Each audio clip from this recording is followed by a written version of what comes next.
নোয়াখালী জেলা পরিষদের সাবেক সদস্য মোহাম্মদ মনিরুজ্জামান মনিরকে কুপিয়ে জখম করেছে দুর্বৃত্তরা। তিনি আওয়ামী লীগের সাধারণ সম্পাদক ও সাবেক সেতুমন্ত্রী ওবায়দুল কাদেরের ভগ্নিপতি। শুক্রবার বিকেল 3:30টায় কোম্পানীগঞ্জের চর পার্বতী ইউনিয়নের গ্রামের বাড়ি থেকে বসুরহাট যাওয়ার পথে চরহাজারীর চৌরাস্তায় এই ঘটনা ঘটে। আহত মনিরুজ্জামান মনির চর পার্বতী ইউনিয়নের মৃত আক্তারুজ্জামানের ছেলে।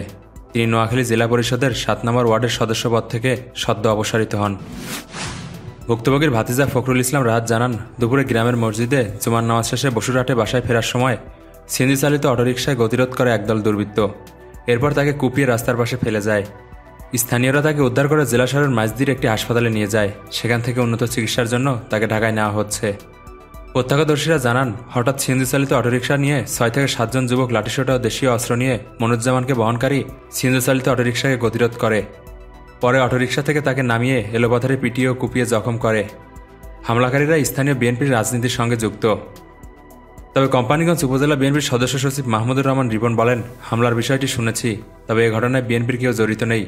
হামলাকারী যেই হোক, তাদেরকে আইনের আওতায় আনার দাবি জানাই।